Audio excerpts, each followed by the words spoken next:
Bonjour et bienvenue dans le podcast Les Affranchis, le podcast des audacieux qui osent bâtir leur propre modèle de réussite. Je suis Laetitia et je serai ton hôte.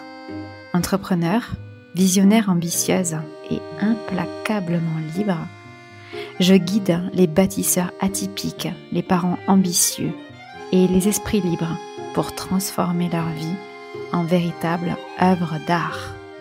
Si tu veux bâtir une vie où beauté, simplicité et ambition se rencontrent pour laisser un héritage puissant pour toi, tes enfants et le collectif, alors tu es au bon endroit. Plonge dans cet épisode une dose d'inspiration, une claque d'audace et peut-être le déclic.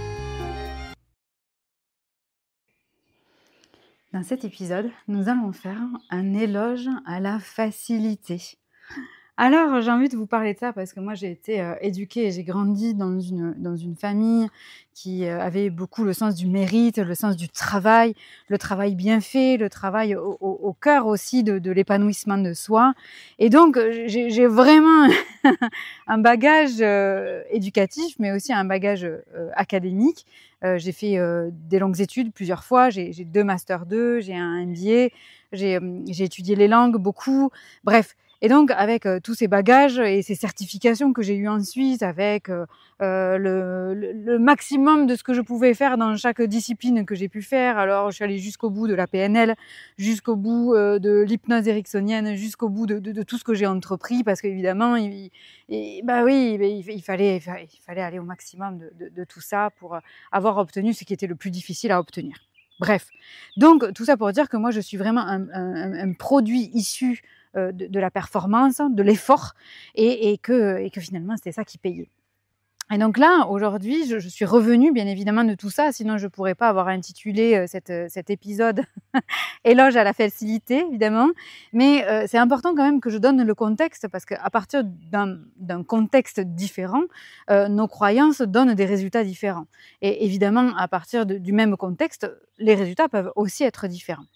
Donc, mon contexte, mon terreau était celui-là. Donc, sur ce terreau-là, aurait pu germer beaucoup plus facilement de la performance, de la course aux chiffres, de la course à la rapidité, etc., etc. Et en fait, grâce à mon entrepreneuriat, je dis couramment que moi, l'entrepreneuriat, ce n'est pas un métier, hein, ce n'est pas une carrière, c'est vraiment un style de vie.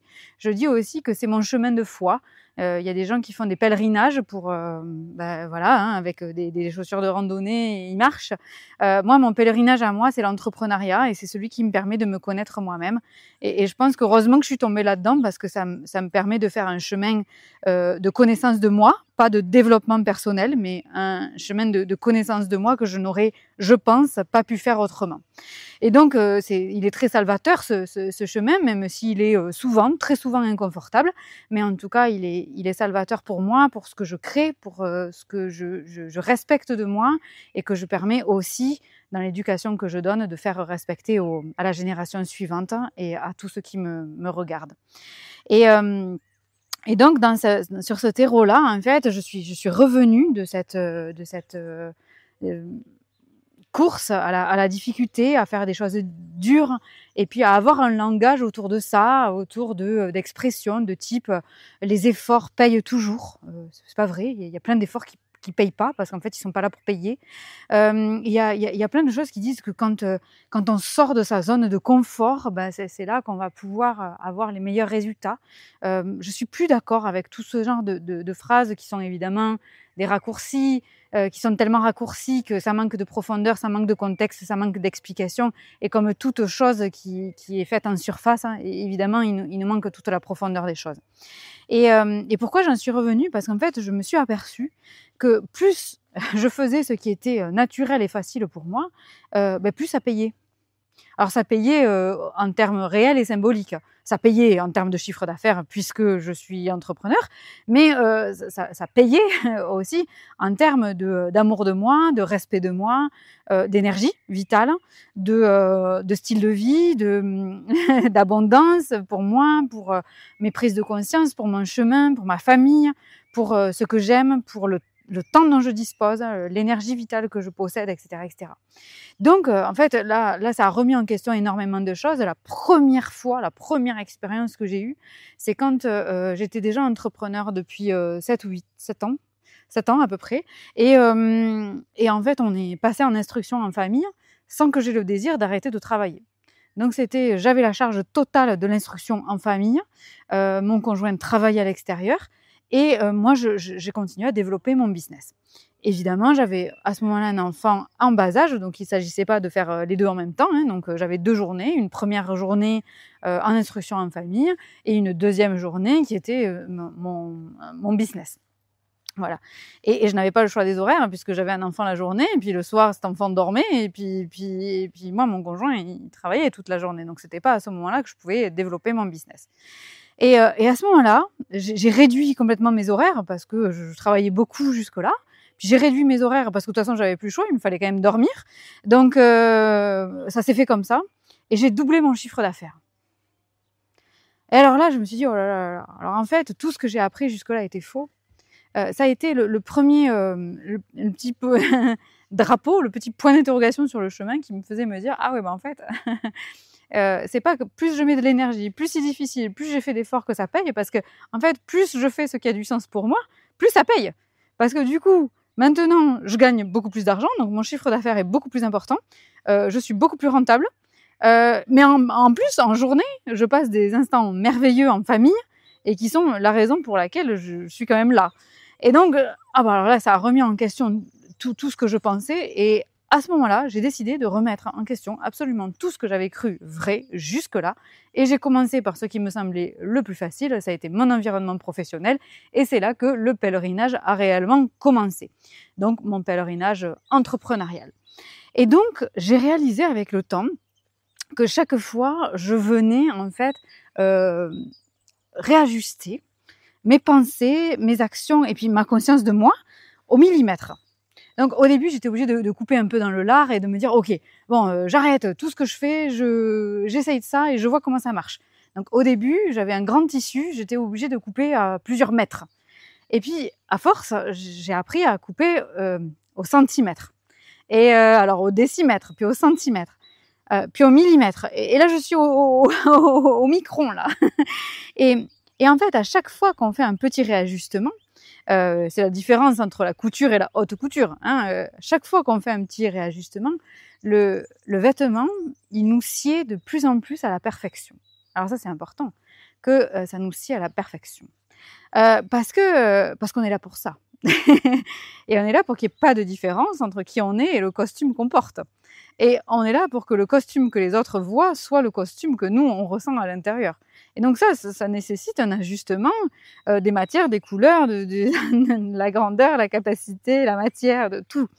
Et en fait, j'ai compris et j'ai appris que chaque fois que dans mon corps physique, donc vraiment chaque fois que j'avais une sensation de difficulté, alors comment ça se passe concrètement dans le corps chez moi, ça se contracte, ça ferme, ça broie, ça clôture, ça empêche d'eux, ça cisaille, c'est désagréable. Chaque fois que j'ai ce genre de symptômes, quand je parle d'un sujet, quand je me dis que je vais faire quelque chose, c'est un signe pour moi de vérité. C'est-à-dire que je ne remets plus en question le corps physique. C'est devenu ma boussole. Voilà. Pourtant, je ne suis pas du tout une spécialiste du corps, des énergies, mais pas du tout. Donc, je fais ça à mon petit niveau à moi. Et donc, le corps physique est devenu, donc depuis plus de 9 ans maintenant, est devenu ma boussole. Et plus ça va, plus du coup j'arrive à entendre de manière précise et subtile, évidemment, puisque c'est un entraînement. Et oui, j'ai pas commencé l'année dernière. Bon, alors après, toi, tu peux être vachement plus fort ou plus forte que moi et y arriver en beaucoup moins de temps. Je dis pas ça. Je dis que moi, c'est le temps que ça m'a pris. Et donc, ce réajustement d'écoute subtile du corps physique m'a permis d'aller vers ce qui était le plus facile pour moi, au-delà de ce qui est raconté et au-delà en plus de ce qui est raconté dans l'entrepreneuriat. Parce que dans l'entrepreneuriat, il y a quand même un éloge à la maltraitance. J'ai d'ailleurs fait un épisode sur ça, sur la normalisation de la maltraitance entrepreneuriale qui est vraiment un fléau. Tu pourras aller l'écouter. Il est dans les anciens épisodes. Et ça ira compléter ce que je dis aujourd'hui. Et j'ai appris que dans l'éloge de la facilité que je fais au quotidien, ça permet de remettre en question énormément de discours, même au niveau parental, de choses qu'on dit à nos enfants.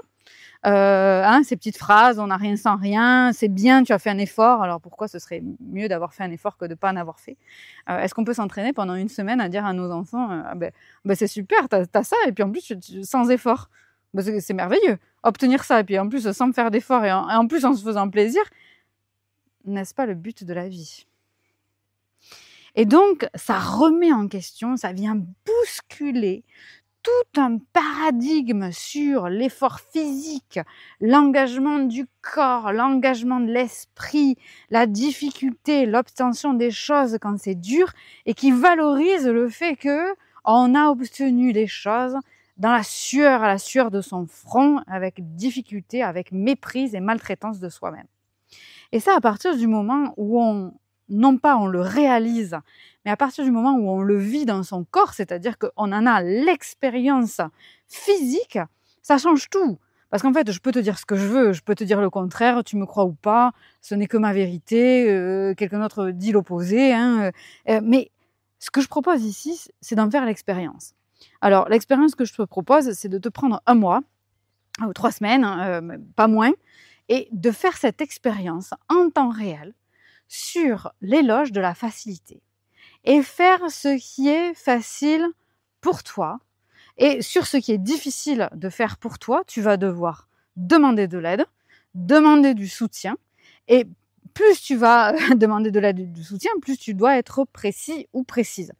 Je te dis un truc à la maison, souvent à la maison on se dit ouais putain c'est toujours moi qui fais ci, qui fait ça, ok. Donc le linge est souvent un exemple assez symbolique parce que dans le linge il y a énormément d'étapes. Il y a le fait de mettre les habits sales dans une panière de linge sale. Il y a le fait de trier les affaires blanches, des affaires de couleur. Il y a le fait de les mettre dans la machine, de programmer la machine, de sortir de la machine, d'étendre, de plier, de peut-être si tu repasses de repasser, moi c'est quelque chose qui n'existe pas chez moi, mais de ranger ensuite dans les placards. Donc en fait on dit s'occuper du linge, mais on voit qu'il y a plein d'étapes, et sur ces plein d'étapes, il se peut que toi, il y ait tout un tas d'étapes qui ne te dérangent pas du tout, voire même qui soient faciles et agréables donc pour toi, parce qu'en général quand c'est facile, c'est très souvent agréable pour nous, puisqu'on est dans un sentiment de réussite évidemment, mais peut-être qu'il y a des parties qui sont en fait ces parties-là qui te posent souci. Alors, c'est là qu'on va demander de l'aide, qu'on va demander un complément de soutien autour de nous. Et on va s'apercevoir en fait qu'autour de nous, dans ce qui existe déjà, il n'y a pas forcément besoin de payer quelqu'un pour ça. On va s'apercevoir qu'il y a quelqu'un autour de nous qui adore faire la partie que nous, on déteste faire. Qui est en réussite sur la partie sur laquelle nous, on se sent en échec. Alors là, c'est quand même formidable. Et donc, tu vas le constater par toi-même, ça va vouloir dire que dans ce qui existe déjà, tu étais en train de te faire chier à faire un truc et tu prenais la place à quelqu'un qui aime pourtant faire cette partie. Dans ce qui existe déjà. Tout ça pourquoi? Parce que tu as manqué de précision. Alors évidemment, le linge, dans mon exemple, est évidemment uniquement un symbole, tu l'as bien compris. Même si tu peux l'utiliser de manière littérale, le but n'était pas de faire la cérémonie du ménage, du ménage domestique, c'était pas le but de cet épisode. C'est uniquement un exemple pour te montrer comment tu vas devoir, pendant ce mois de cure et de l'éloge à la facilité, tu vas pouvoir découper les tâches pour savoir précisément dans la tâche, que tu vois peut-être pour l'instant comme une grosse masse, voilà, découper la tâche en petites tranches. C'est là qu'on découpe non pas au mètre, mais qu'on commence à découper au centimètre ou au décimètre. Dans cette tâche-là, qu'est-ce qui est joyeux pour toi et qu'est-ce qui nécessite d'être laissé de côté? Pourquoi? Parce qu'il y a des tâches où on va pouvoir demander de l'aide, demander du soutien, mais il y a des morceaux de tâches ou des tâches entières qu'on va pouvoir arrêter de faire. Et ça, c'est extrêmement important. Parce qu'on va aussi se rendre compte là-dedans, et ce qui est important dans ton expérience, c'est que tu fasses l'expérience à 2 niveaux. Le premier niveau, c'est le niveau concret de tous les jours, à chaque seconde, de choisir ce qui est facile pour toi, juste pour toi, sans culpabilité. Et le deuxième plan, c'est de te regarder faire ces choix et de voir ce que ça change, voir ce qui se joue et voir tout ce que ça remet en question par rapport au narratif dans lequel tu as été éduqué, dans lequel tu crois et qui t'oblige à te maltraiter. Donc ça nécessite pendant 1 mois de faire ce travail à double niveau. Ah, sinon ça fonctionne pas, hein. Ça sert à rien, c'est inutile. Donc du coup, quand tu vas faire ce travail-là, tu vas t'apercevoir de plein de choses, non seulement de la présence des autres, hein, des qualités des autres, hein, de leur volonté, de leur talent, de ce qu'ils aiment, tu vas mieux les connaître dans ta famille, de ton couple, ta famille choisie, la famille dont tu es issu, ton travail, tes tâches, tes clients, tes collègues, tes consoeurs, tes confrères. Il y a énormément de choses qui vont se jouer. Et surtout, ça permet de voir des des éléments concrets, évidemment, dans notre entrepreneuriat. C'est de dire: qu'est-ce qui me vient de l'extérieur? Qu'est-ce que j'ai appris de l'extérieur et que j'ai considéré comme vrai? Alors qu'en fait, et quand je l'ai appris au tout début, ça me semblait quand même vachement contre-intuitif, le truc. Mais comme je me suis considérée moins bon, moins bonne que la personne, j'ai intégré ce qu'il ou elle m'a dit comme étant une vérité. Et c'est là qu'on va toucher quelque chose d'extrêmement sensible, c'est ton pouvoir de vie, ta vie à l'intérieur, c'est-à-dire ta petite flamme intérieure. Et j'ai aussi enregistré un épisode de podcast qui s'appelle La petite mort sur ce sujet-là de notre flamme intérieure qu'on écrase à force d'intégrer à l'intérieur de nous des choses qui ne nous appartiennent pas, mais qu'on a acquiescé comme étant nôtres, qu'on a intégré à l'intérieur de nous, notamment physiquement, émotionnellement, et qui font partie de nous alors qu'on ne le souhaite plus, et qui éteignent notre petite flamme. Tu iras l'écouter, il s'appelle La petite mort, quelque chose comme ça, tu pourras aller l'écouter. Je ferme cette parenthèse. Et donc, dans l'éloge de la facilité, tu vas retrouver tout un tas de codes, tout un tas d'éléments naturels, de phrases naturelles, de comportements naturels. J'ai une cliente qui s'appelle Rislaine Lacroix, et qui parle d'organique, de choses organiques. J'aime bien quand elle dit ça, mais je lui rends son vocabulaire, puisque c'est elle qui en parle si bien. Et alors moi, je dirais naturel, mais tu vois, tu vois l'idée. Et tu vas réintégrer ce qui est naturel, biologique, au sens de ta naissance. Tu vas réintégrer ce qui était naturel pour toi, mais que tu as oublié. Et alors quand même, allouer simplement 3 semaines ou 1 mois à revenir à ce qui est naturel pour nous, c'est quand même pas cher payé en temps pour pouvoir revenir à soi, revenir dans son intériorité, faire ce qui est facile et voir que ça paye beaucoup mieux, beaucoup plus vite et surtout d'une manière beaucoup plus ajustée. Parce que ça va payer avec une monnaie qui sera la bonne pour toi. Ah oui, je ne te cache pas, ça va enlever des masques. Je ne te cache pas que peut-être tu te racontes des histoires sur certaines monnaies. Bien sûr, c'est le jeu, hein, c'est le jeu.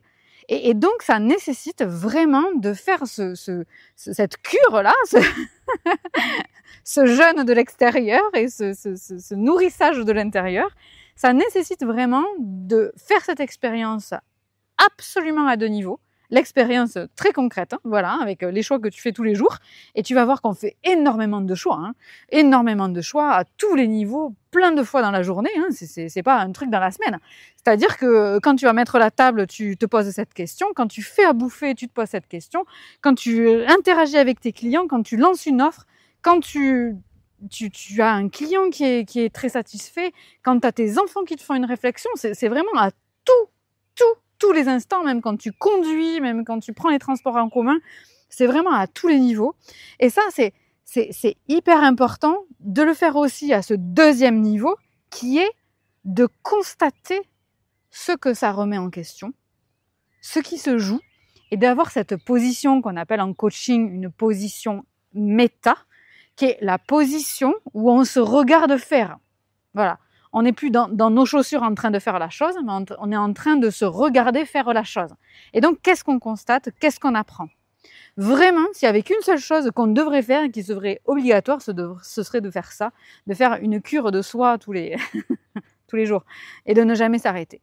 Et donc, cette chose-là, moi j'ai décidé que ce n'était plus une expérience de 3 semaines ou d'1 mois, c'est une façon de vivre. Je vis en faisant un éloge total à la facilité. C'est aussi le paradigme que j'ouvre et sur lequel j'essaye de documenter le plus possible de mon expérience et d'en faire part pour montrer qu'il y a un autre modèle qui est possible, un modèle évidemment qui fonctionne, qui ne dépend de rien, qui ne dépend pas d'aide financière de l'extérieur, qui est extrêmement rentable financièrement, qui est extrêmement rentable au niveau de la santé, de l'énergie vitale, du temps qu'on passe avec nos enfants. Donc je fais le maximum pour ça. Si tu me connais grâce à cet épisode, tu pourras aller regarder tout ce que je fais, écouter d'autres épisodes qui font état de tout ça. Je suis plutôt présente sur Facebook puisque c'est le réseau que j'ai choisi pour parler de tout ça et qui te permettront aussi d'en savoir plus.